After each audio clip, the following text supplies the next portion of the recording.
Hendrick Motorsports is officially in trouble.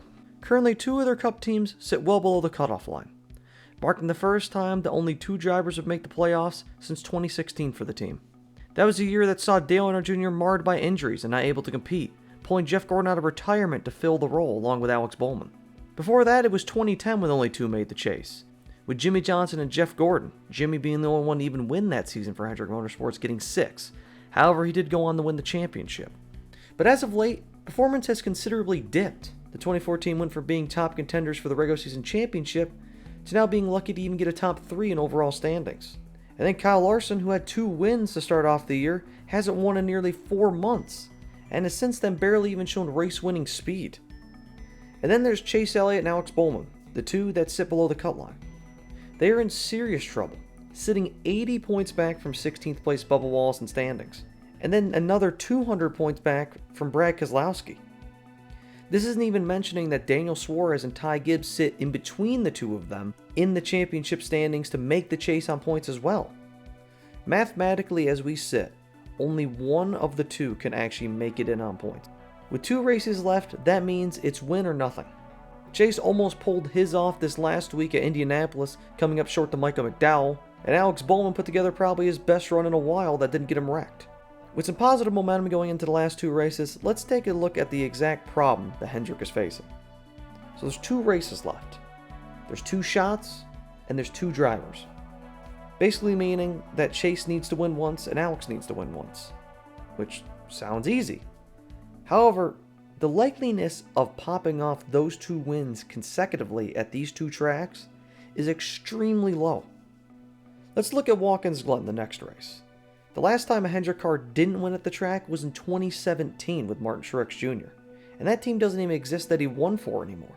So it's been 6 years since a Hendrick car hasn't won there.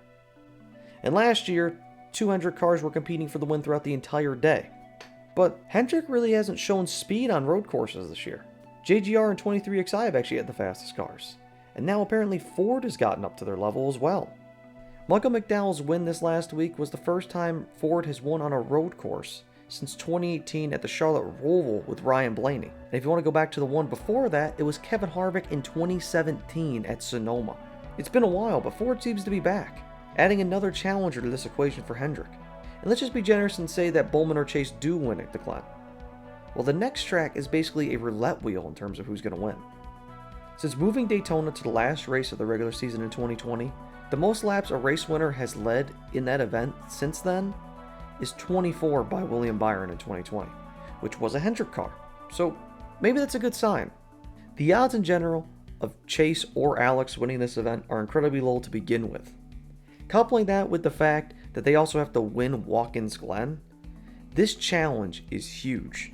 While also trying to balance this, HMS also has to deal with the fact that their 2 top teams have regressed over the last 4 months. Hendrick has only 1 win in that time, coming with William Byron at Atlanta in July. And whilst Larson has shown speed at some times, neither him or Byron have actually shown race-winning pace in really the last 3 months. Toyota and Ford have gained tremendously on them. And if you just look at the last 3 races, technically RFK has won all of them. Front Row is an alliance team with RFK. But back to Hendrick. Best case scenario is that they win the next 2 races and they're in, and the controversy is pretty much done with. The worst case scenario is that neither one of them make it. And then there's a nightmare scenario in my opinion, which is they lose Watkins Glen, they go to Daytona, and it somehow comes down to either Bowman or Elliott head to head, which could cause chaos and strife within the team. And if you think drama can't happen between Hendrick teammates, think back to last year at Watkins Glen between Kyle Larson and Chase Elliott, and then add the fact that there is a Chase berth on the line, things could get even more heated. And let's say none of that even happens, and we look at the future if neither make it, and perhaps they go winless through the chase, which wouldn't be surprising, that happens more often than not. That means Bowman will head into 2024 approaching 2 years since a Cup win, and Chase won't be much better. His last non-super speedway win came at Nashville last June. And I know I'm discrediting the Pocono win that he had in July last year, but that came after a double DQ from Hamlin and Kyle Busch, so it's kind of weird. Either way, I think Chase would overall be left out of harsh critique or questions about his talent. He still got that championship, and he had a championship fourth berth in 2022 as well. So I think Chase would be all right for 2024. But Bowman going into next year, going 2 years winless, and his teammates having 15 wins since his last Cup win, Byron with 6, Chase with 5, and Larson with 4, that doesn't look great. It would be a big prove-it year for him, which I think he could pull it off. But if he doesn't, then heads might roll for 2025.